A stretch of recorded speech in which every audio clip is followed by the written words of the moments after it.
Um bom dia para todos vocês. Esta é a nossa escola bíblica dominical da Primeira Igreja Batista de Teresópolis, de volta neste domingo, 24 de janeiro de 2021.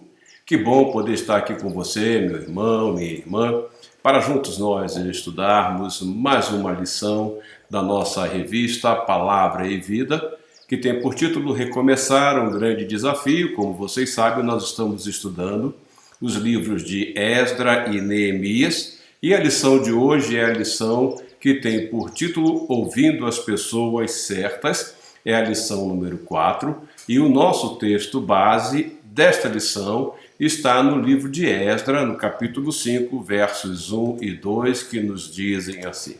Veja lá. Ora, os profetas Ageu e Zacarias, descendentes de Ido, profetizaram aos judeus de Judá e de Jerusalém em nome do Deus de Israel que estava sobre eles.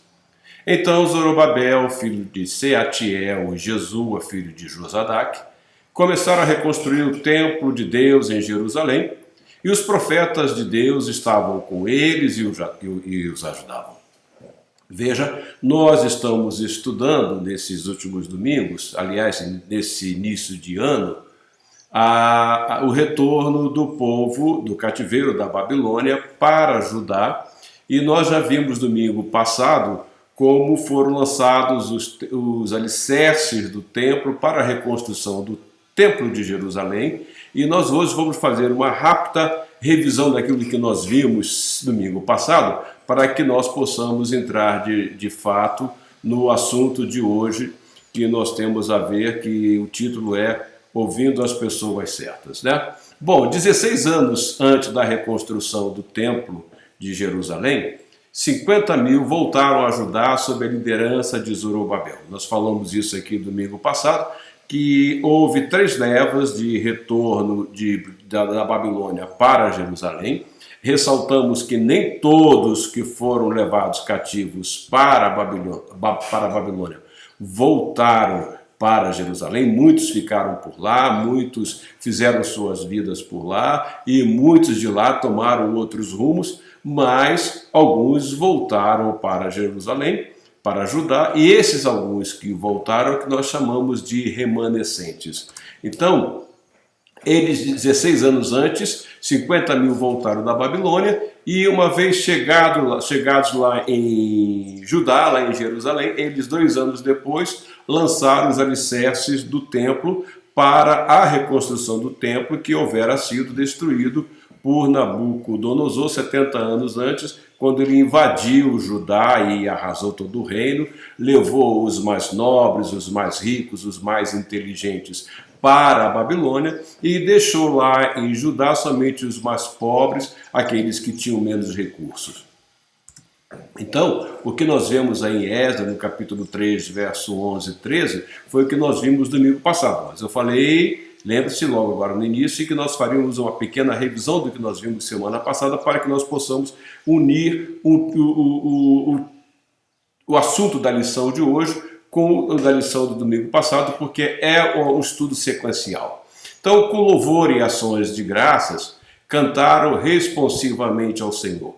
Ele é bom, seu amor a Israel dura para sempre. E todo o povo louvou ao Senhor em alta voz, pois haviam sido lançados os alicerces do templo do Senhor. Mas muitos dos sacerdotes, dos levitas e dos líderes de família mais velhos, que tinham visto o antigo templo, choraram em voz alta quando viram o lançamento dos alicerces desse templo. Muitos, porém, gritavam de alegria. Não era possível distinguir entre o som dos gritos de alegria e o som do choro, pois o povo fazia enorme barulho e o som foi ouvido a grande distância. Então, no lançar dos alicerces para a reconstrução do templo, o povo foi tomado de grande alegria e isso fez com que eles gritassem, eles pulassem, eles chorassem, em suma, fizeram um grande barulho, e esse barulho foi ouvido a grande distância. Mas vamos ver o que acontece depois dessa alegria toda. O povo estava, então, numa empolgação tremenda, como já disse, e numa alegria imensa pela reconstrução do templo. Então eles estavam tomados de júbilo, de muita alegria.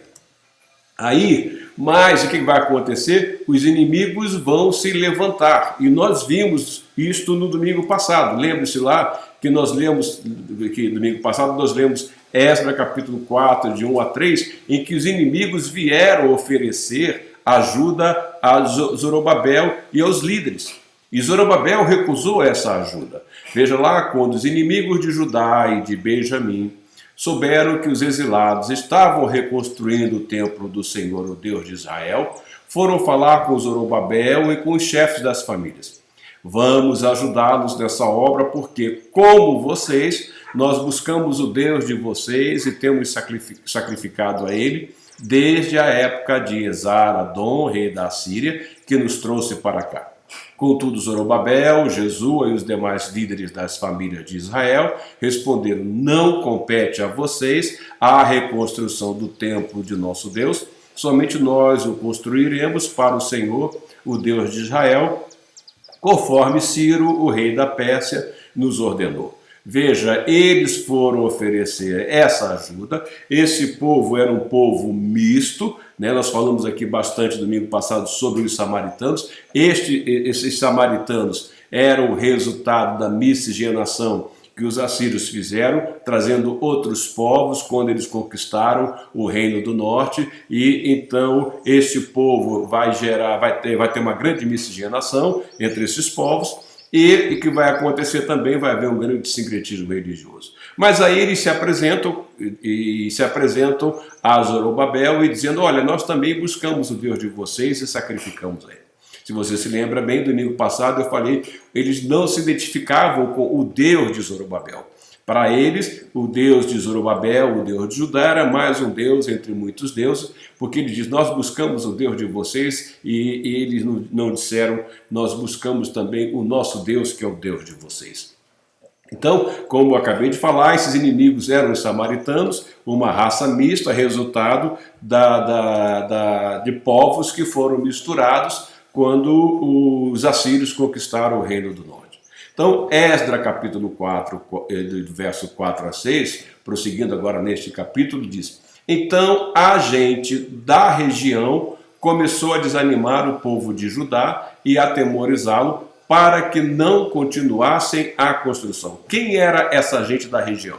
Eram justamente os samaritanos, aqueles que no início do capítulo 4 foram a Zorobabel e ofereceram ajuda. Aquela ajuda era uma armadilha, eles queriam contaminar o povo que voltava da Babilônia para que eles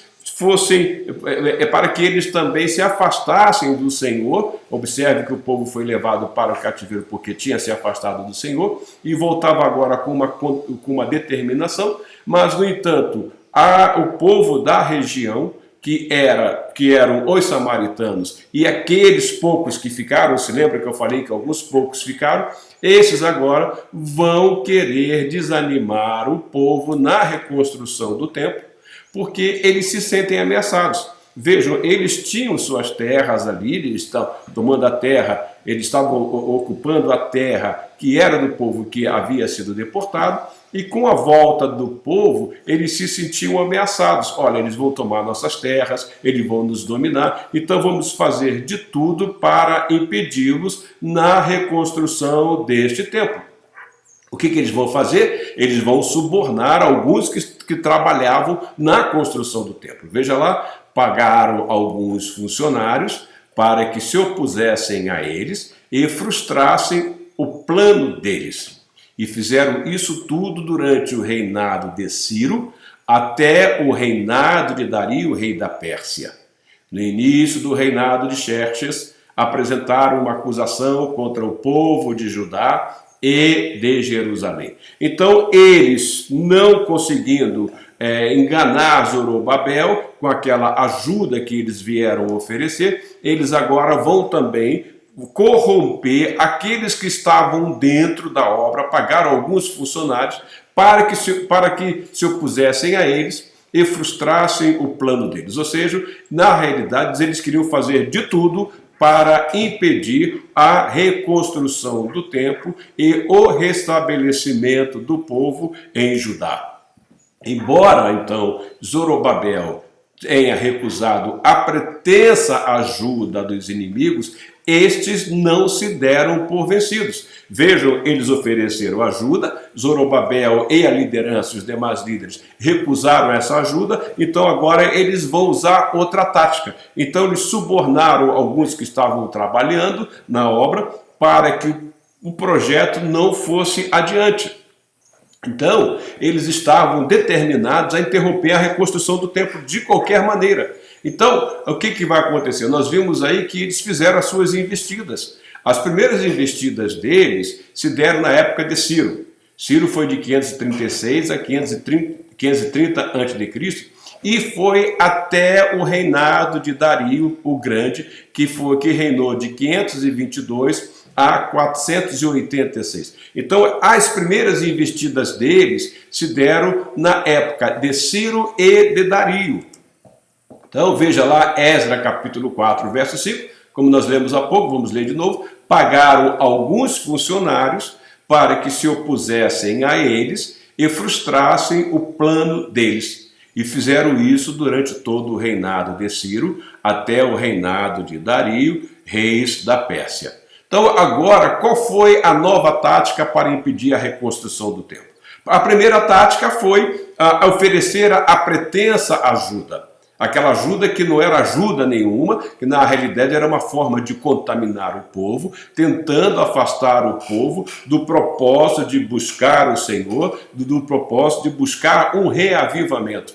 Então, agora eles vão usar uma outra tática. Veja lá, Esdra capítulo 4, verso 4. Então, a gente da região começou a desanimar. Olha aí a tática, eles vão usar agora o desânimo.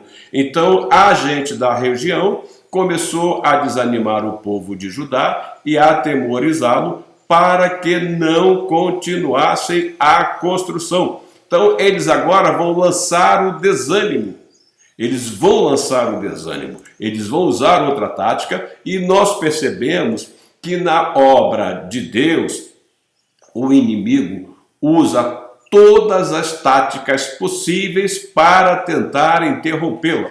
Como disse aqui domingo passado, é uma luta constante entre a luz e as trevas não se dão por vencidas. Então veja lá o que nos diz Judas quando escreve a sua carta, nos versos 3 e 4, porque Judas só tem um capítulo, né? Então, amados, embora estivesse muito ansioso por lhes escrever acerca da salvação que compartilhamos, senti que era necessário escrever-lhes insistindo que batalhassem pela fé, uma vez por todas confiada aos santos. Pois certos homens, cuja condenação já estava sentenciada há muito tempo, infiltraram-se dissimuladamente no meio de vocês. Estes são ímpios e transformam a graça de nosso Deus em libertinagem e negam Jesus Cristo, nosso único e soberano Senhor. Veja como o inimigo usa de diversas táticas. Ele lança desânimo, ele se infiltra, ele traz heresias. Em suma, ele não se dá por vencido, embora ele saiba que os seus dias estão contados. Então, o desânimo lançado pelo povo da terra, ou seja, pelos samaritanos e os demais que lá estavam habitando, funcionou. Nós vamos ver que isso funcionou. E o que vai acontecer? A reconstrução do templo parou. Toda aquela empolgação, toda aquela alegria, tá? Eles foram ficando abatidos e largaram de mão a reconstrução do templo. E nós vamos ver que eles vão retomar, mas o Senhor vai precisar lhes dar alguns puxões de orelha, chamar-lhes a atenção.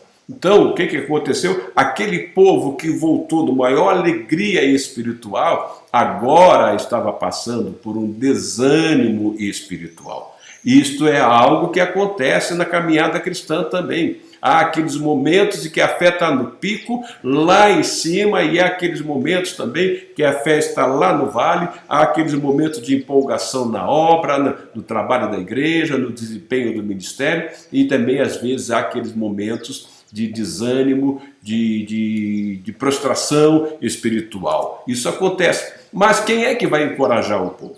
O Senhor vai usar alguém para encorajar o povo. Vejamos então Esdras, capítulo 5, versos 1 e 2, que é justamente o nosso texto base da nossa lição de hoje. Ora, os profetas Ageu e Zacarias, descendentes de Ido, profetizaram aos judeus de Judá e de Jerusalém em nome do Deus de Israel que estava sobre eles. Então Zorobabel, filho de Seatiel, e Jesua, filho de Josadaque, começaram a reconstruir o templo de Deus em Jerusalém, e os profetas de Deus estavam com eles e os ajudavam. Então você vê aí que aparecem dois profetas, Ageu e Zacarias. São esses dois profetas que vão encorajar o povo, trazendo ao povo palavras do Senhor. Então o que nós vamos ver? Ressurge a voz profética lá no reino de Judá, na região de Judá, com o retorno do povo para Judá.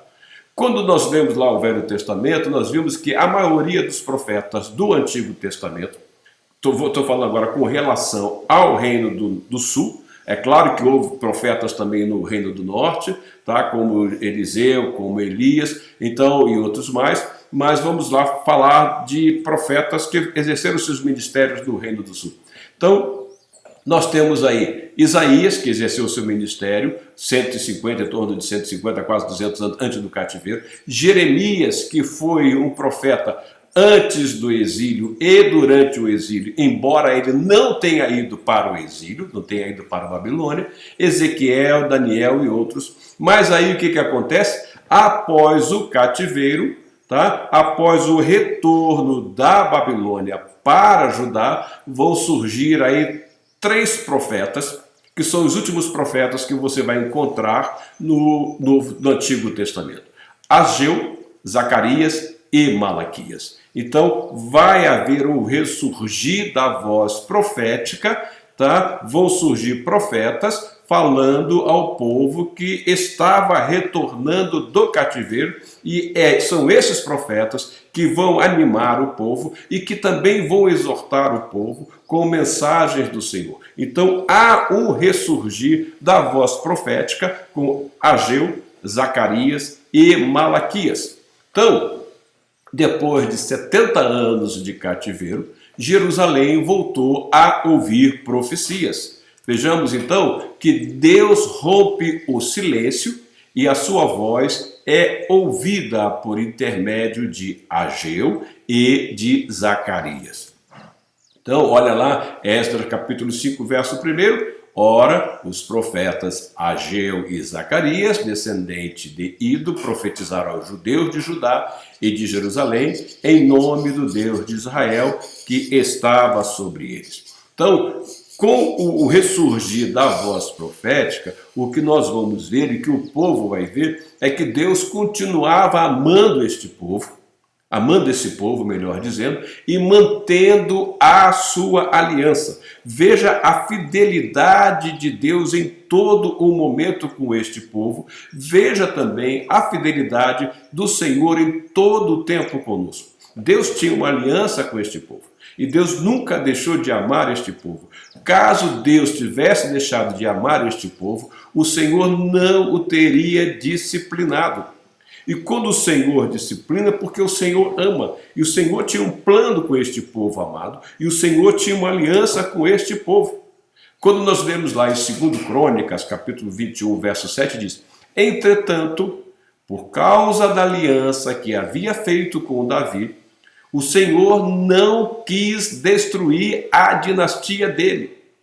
Ele havia prometido manter para sempre um descendente de Davi no trono. Veja, manter para sempre. Deus tinha um plano com este povo. E o Senhor disse que nunca faltaria ocupasse o trono de Davi. Nós vemos aí uma promessa da vinda do Messias, e é por isso que Deus cuida deste povo, porque era por intermédio deste povo que o Senhor Deus traria o Messias, o Senhor Jesus Cristo.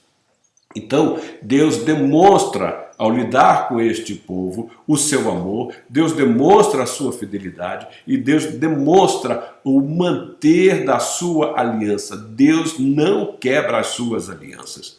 Então, e lá no primeiro livro dos Reis, no capítulo 11, verso 36 e 39, ainda com relação a essa aliança e a fidelidade de Deus, nós vamos ler: darei uma tribo ao seu filho, a fim de que o meu servo Davi sempre tenha diante de mim um descendente do trono em Jerusalém, a cidade onde eu quis pôr o meu nome. Humilharei os descendentes de Davi por causa disso, mas não para sempre. Veja aí, humilharei, esse humilhar que o Senhor está se referindo aí, foi com relação à disciplina aplicada. Humilharei os descendentes de Davi por causa disso, mas não para sempre. Aí você se lembra lá de Lamentações, de Jeremias, capítulo 3, verso 23, as misericórdias do Senhor se renovam a cada manhã, e elas são a razão de nós não sermos consumidos aí. Jeremias se referia ao povo de Judá. Deus preservaria este povo por misericórdia, por amor, por aliança e por fidelidade. Então, Ageu e Zacarias foram instrumentos de Deus para encorajar o povo a retomar a reconstrução do templo. Houve um grande desânimo, eles se deixaram abater aquelas investidas do povo da terra, dos samaritanos e outros que habitavam ali. Então o Senhor levanta Ageu e Zacarias e vai usá-los como instrumentos para encorajamento do povo, para que ele retome a reconstrução do templo. Então o que vai acontecer? A reconstrução do templo parou pouco depois de ter começado em 538 a.C. e somente recomeçou 18 anos mais tarde, em 520 a.C. Começa no reinado de Ciro e vai terminar no reinado de Dario. Então a obra ficou parada e só recomeçou 18 anos. Vejam, foram 18 anos em que o povo ficou desanimado, e nós vamos ver também, ao mesmo tempo, o povo ficou displicente com a obra do Senhor. Esdras capítulo 4, 24 diz: assim a obra do templo de Deus em Jerusalém foi interrompida e ficou parada até o segundo ano do reinado de Dario, rei da Pérsia. Esdras capítulo 6, verso 12 também diz: e que Deus, que fez o seu nome ali habitar, derrube qualquer rei e povo que estender a mão para mudar este decreto ou para destruir esse templo de Jerusalém. Eu, Dario, o decretei, que seja plenamente executado. Então, é no reinado de Dario que o templo vai, de fato, ter a sua reconstrução concluída. Então, a reconstrução do templo, meu irmão e minha irmã, era importante pelo fato de simbolizar a presença de Deus com o povo. Lembre-se que o templo simbolizava ali a habitação do Senhor, e foi pelo fato de o templo estar em Jerusalém que o povo, antes do cativeiro, julgava que jamais ele seria destruído, porque o Senhor habitava em Jerusalém e, portanto, Jerusalém era inviolável.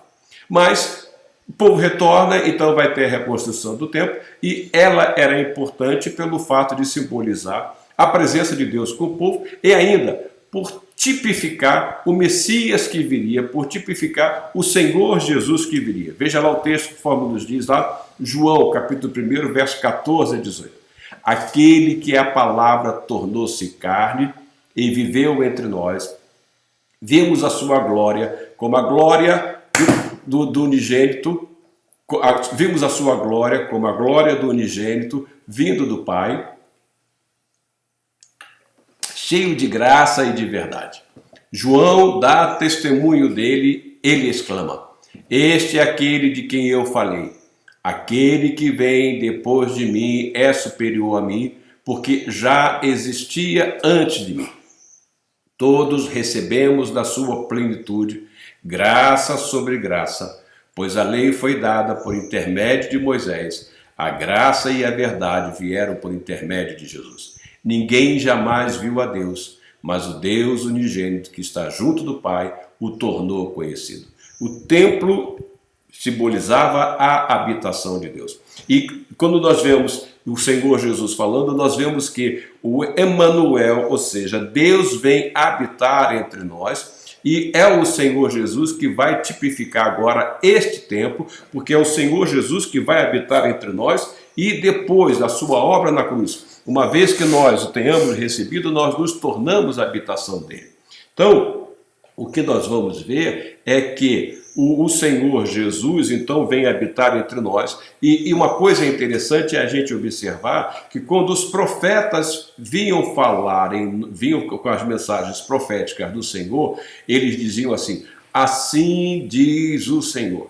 Aí você vai ver, quando você vai ler nos evangelhos, como o Senhor Jesus Cristo falava, o Senhor Jesus dizia: assim está escrito, mas eu, porém, lhes digo, ou seja, eu, o Senhor, eu, o Deus que estou aqui, eu lhes digo isto. Então, o Senhor Jesus veio habitar entre nós, o Senhor Jesus veio fazer habitação entre nós. Então, o que aconteceu com o povo de Judá é que o desânimo foi tão grande que o povo já estava se acostumando a reabitar, a repovoar Jerusalém, a repovoar Judá sem a presença do templo. Eles vieram com toda aquela empolgação. Lembre-se que a primeira coisa que eles fizeram foi levantar o altar, realizar sacrifícios.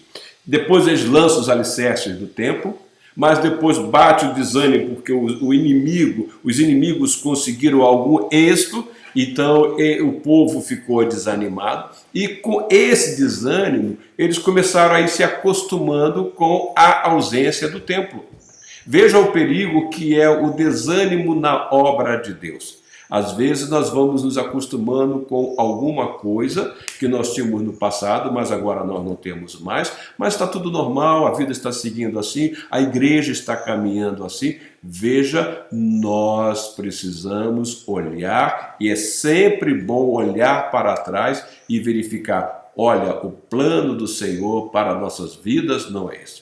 O hábito, às vezes, nós vamos nos acostumando e vamos levando a nossa vida espiritual desta maneira. Então nós vamos ver aí, então, agora, a palavra profética de Ageu. Ageu, no capítulo 1, do verso 2 a 4, vai dizer: assim diz o Senhor dos Exércitos.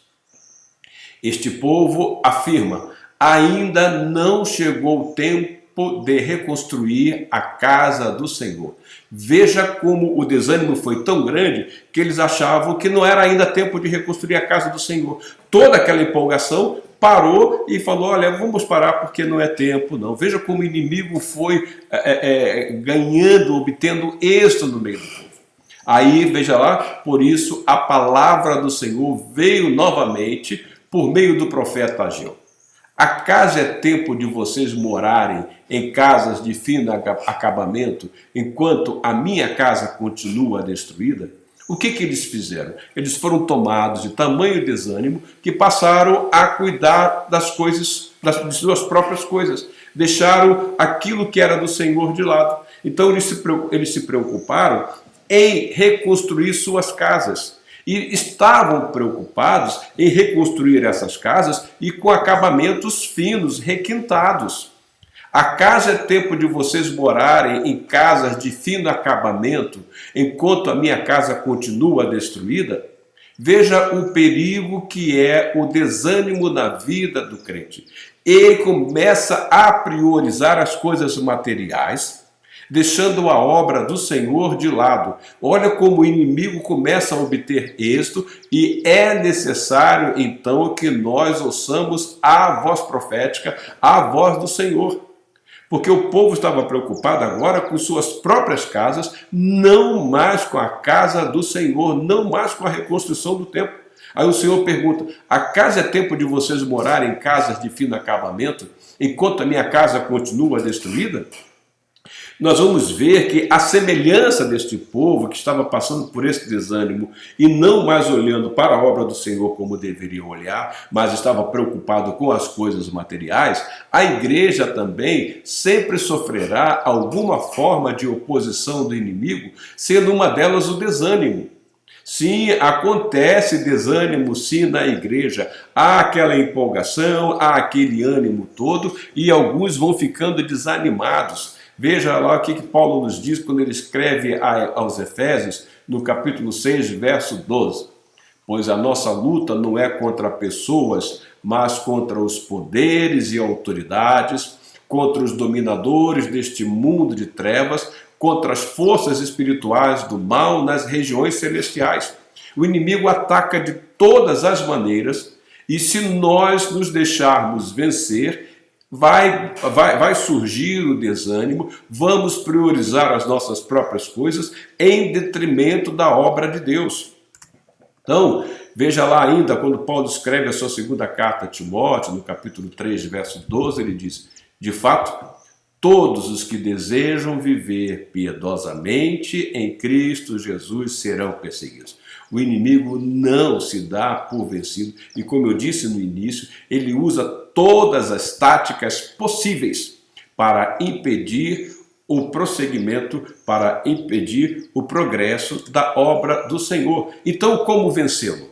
Aí o apóstolo Paulo, voltando lá para a carta aos Efésios, no capítulo 6, verso 11, vistam toda a armadura de Deus para poderem ficar firmes contra as ciladas do diabo. Então, qual é a arma para vencer? É vestir toda a armadura de Deus, tudo aquilo que o Senhor nos coloca à disposição. E nós estamos falando sobre ouvir as pessoas certas e não há coisa melhor do que ouvir a palavra de Deus, ou seja, a própria Bíblia que vai nos falar sobre o desânimo, a própria Bíblia que vai nos dizer que devemos buscar o reino de Deus em primeiro lugar e as demais coisas nos serão acrescentadas. O povo não estava buscando o reino de Deus em primeiro lugar. Isso é fruto de desânimo, isso é fruto de que a vida espiritual não está com um bom nível. Então, as prioridades mudam,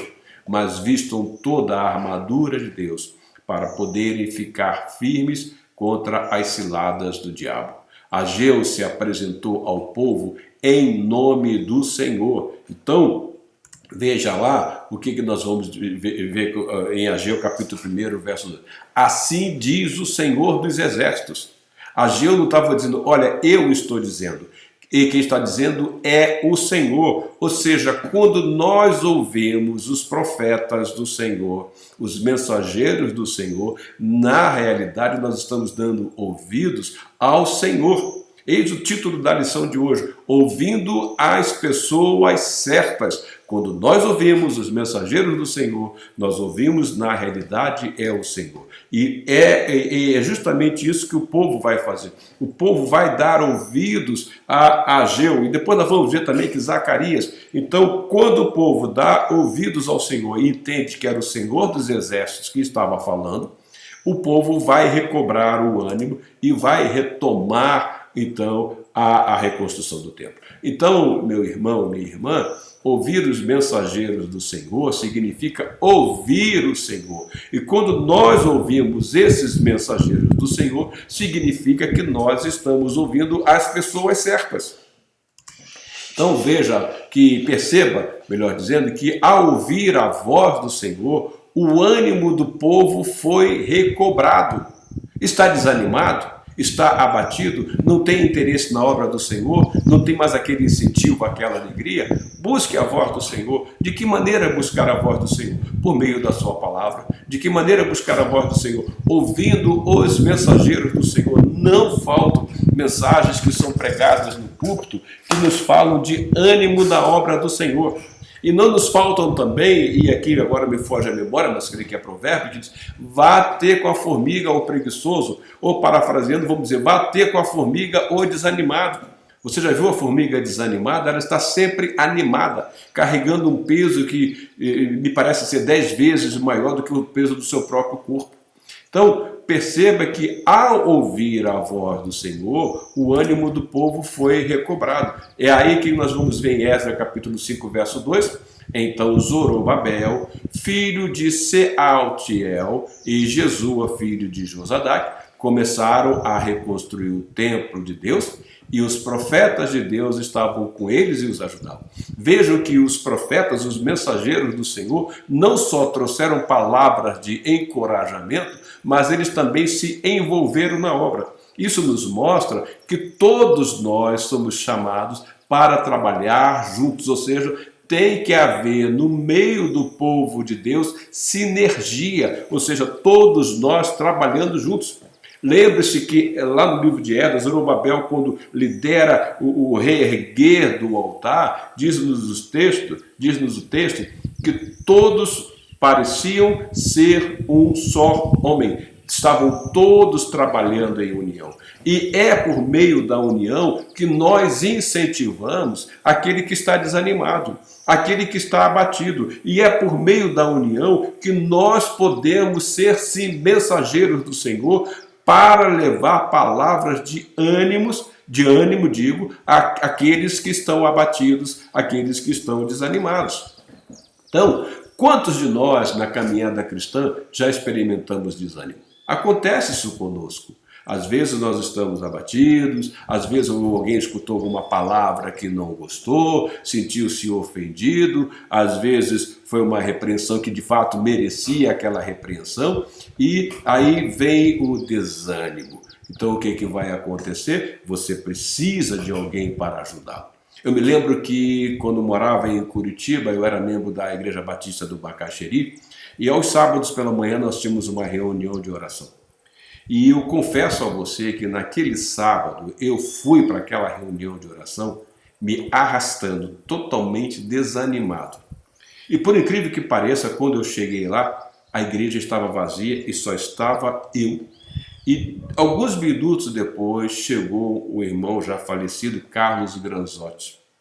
E eu conversei com ele. Ele me deu uma palavra de ânimo, uma palavra de encorajamento. Estávamos só nós dois naquela igreja e nós oramos e eu saí de lá totalmente diferente da maneira que eu entrei.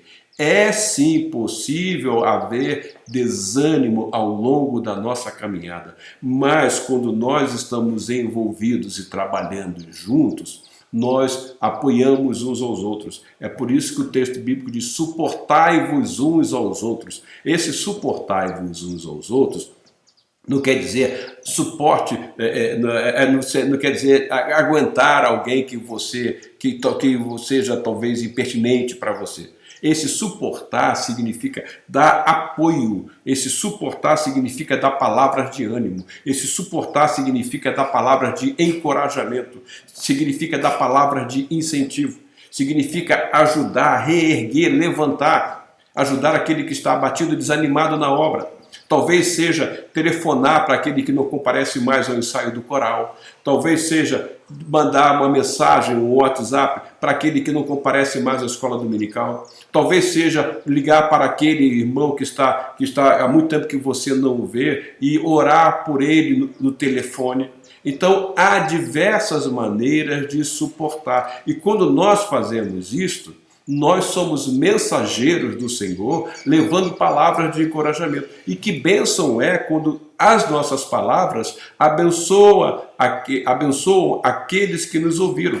Porque aqueles que nos ouviram significa que eles ouviram as pessoas certas, e essas pessoas certas foi Deus que nos usou por sua misericórdia. Então, meu irmão, Josué, capítulo 1, verso 9, diz: não fui eu que lhe ordenei?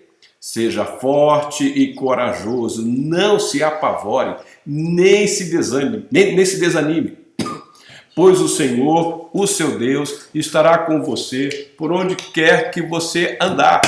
Então veja como o Senhor está sempre interessado,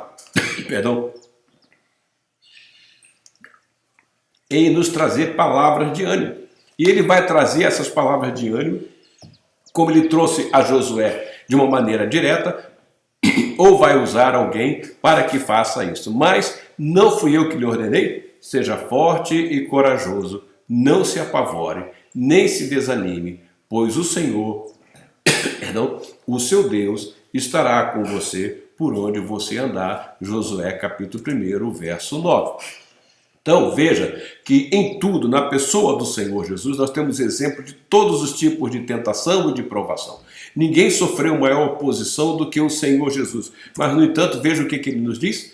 Eu lhes disse essas coisas para que em mim vocês tenham paz.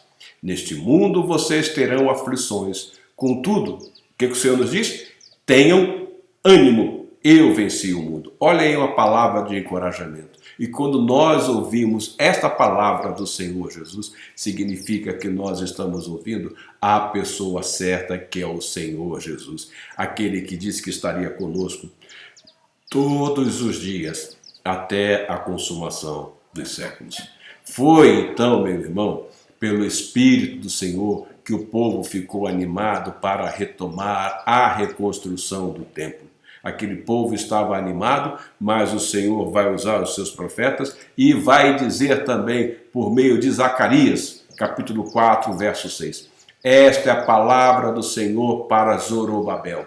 Não por força nem por violência, mas pelo meu Espírito, diz o Senhor. Veja, vocês não vão conseguir reconstruir esse templo baseados na capacidade de vocês, baseados na força de vocês, baseados no braço de vocês. Vocês vão reconstruir este templo pelo meu Espírito, não por força nem por violência, mas pelo meu Espírito, diz o Senhor dos Exércitos. Zorobabel e Jesua eram seres humanos com limitações. Veja, meu irmão, minha irmã, a nossa capacidade vem do Senhor. Nós somos dependentes do Senhor, nós somos dependentes do Espírito de Deus. Eis a importância de ouvir a sua voz. É por isso que o apóstolo Paulo recomenda: encham-se do Espírito de Deus. Quanto mais nós nos enchermos do Espírito, menos chance terá o desânimo em nossa vida. Então, a reconstrução do templo não seria no poder do homem, mas no poder de Deus. E como foi importante ouvir a voz profética e entender a palavra do Senhor. Como foi importante ouvir as pessoas certas para o povo de Judá. Aí eles então vão ter o ânimo recobrado. O que nós vemos nisso, quando o Zacarias diz que não por força nem por violência, mas pelo meu Espírito, diz o Senhor, nós entendemos que não há mérito humano algum na obra de Deus. Nós somos dependentes do Senhor. Se nós fazemos alguma coisa na obra de Deus, é pela graça de Deus e por meio do seu Espírito que habita em nós. Efésios, capítulo 6, verso 12 e 13, o apóstolo Paulo diz: pois a nossa luta não é contra pessoas, mas contra os poderes e autoridades, contra os dominadores deste mundo de trevas, contra as forças espirituais do mal nas regiões celestiais. Por isso, vistam toda a armadura de Deus, para que possam resistir no dia mau, no dia do desânimo, no dia da tristeza, no dia do abatimento, e permanecer inabaláveis depois de terem feito tudo. Então, irmão e minha irmã, em Cristo nós nos tornamos templos do Espírito Santo de Deus. Mas, de fato, às vezes há algum abatimento, há algum desânimo. Então, o que acontece com este templo do Espírito? Ele precisa ser renovado. O que vai acontecer, então? Para a renovação do templo, precisamos ouvir a voz do Senhor. Ouvir a voz do Senhor por meio da sua palavra, por meio do estudo bíblico. Ouvir a voz do Senhor por meio dos seus mensageiros. Ouvir a voz do Senhor por meio dos nossos irmãos. Ouvir a voz do Senhor, às vezes até por meio de um amigo. Quantas vezes pessoas que não são crentes nos trazem uma palavra que muda o nosso pensar e depois a gente para pensar: olha, essa palavra veio do Senhor. O Senhor usou aquela pessoa para me abençoar, para me animar. 2 Timóteo, capítulo 3, versos 16 e 17, o apóstolo Paulo diz: toda a Escritura é inspirada por Deus e útil para o ensino, para a repreensão, para a correção e para a instrução na justiça, para que o homem de Deus seja apto e plenamente preparado para toda boa obra. Toda a Escritura é inspirada por Deus. Quando nós lemos a Escritura, quando nós lemos a Bíblia, significa que o Senhor está falando conosco. E quando nós damos atenção à mensagem bíblica, significa que nós estamos ouvindo a pessoa certa. Assim diz o Senhor dos Exércitos. E foi isto que o povo de Judá fez. E quando o povo de Judá ouviu a voz do Senhor dos Exércitos, o povo recobrou ânimo e o povo retomou a reconstrução do templo. Aí o Senhor Jesus vai nos dizer lá em João, no capítulo 8, verso 47, aquele que pertence a Deus, ouve o que Deus diz. Vocês não ouvem porque não pertencem a Deus. Quem pertence a Deus, dá ouvido às palavras do Senhor.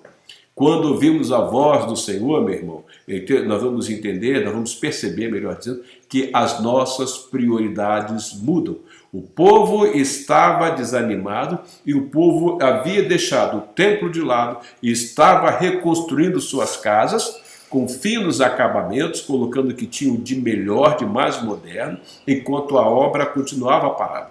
Mas quando ouviram a voz do Senhor, as prioridades mudaram. Acaso é tempo de vocês morarem em casas de fino acabamento, enquanto a minha casa continua destruída? Agora, assim diz o Senhor dos Exércitos, vejam aonde os seus caminhos os levaram. Vocês têm plantado muito e colhido pouco. Vocês comem, mas não se fartam. Bebem, mas não se satisfazem. Veste-se, mas não se aquece. Aquele que recebe salário, recebe-o para colocá-lo numa bolsa furada. Assim diz o Senhor dos Exércitos. Vejam aonde os seus caminhos os levaram. Aí lá em Mateus capítulo 6 diz, busquem em primeiro lugar o reino de Deus e todas essas coisas, tudo aquilo que tinha a ver com a subsistência, com sobreviver, tudo isso será acrescentado, porque se não buscarmos o reino de Deus em primeiro lugar, nós vamos cair justamente no que está escrito em Ageu, no capítulo 1, do verso 4 ao 7. Por fim, meu irmão e minha irmã, obedecer à voz dos mensageiros do Senhor produz prazer na sua obra. Obedecer àqueles que nos trazem a palavra do Senhor e obedecer a mensagem direta do Senhor, que é a Bíblia. Isso faz com que nós tenhamos prazer na obra do Senhor. Então, Ageu, capítulo 1, verso 12 a 15, vai dizer, Zorobabel, filho de Sealtiel, o sumo sacerdote Josué, filho de Jeozadaque, e todo o restante do povo obedeceram à voz do Senhor. Significa dizer que eles ouviram a pessoa certa, ou como nós estamos nos referindo a Ageu e Zacarias, significa dizer que eles ouviram as pessoas certas. Então, Zorobabel, filho de Sealtiel, o sumo sacerdote Josué, filho de Jeozadaque, todo o restante do povo obedeceram à voz do Senhor, o seu Deus. Olha só, importante, o seu Deus, por causa das palavras do profeta Ageu, a quem o Senhor, o seu Deus, enviara, e o povo temeu ao Senhor. Então Ageu, o mensageiro do Senhor, trouxe esta mensagem do Senhor para o povo. Eu estou com vocês, declara o Senhor. Tem coragem maior, tem palavra de ânimo maior, mais potente do que esta de você ouvir o Senhor dizer, eu estou com você, declara o Senhor. Foi isso que o povo ouviu. E foi isso que o Senhor Jesus Cristo nos disse. Eu estarei com vocês todos os dias. No mundo, perdão, no mundo vocês terão aflições.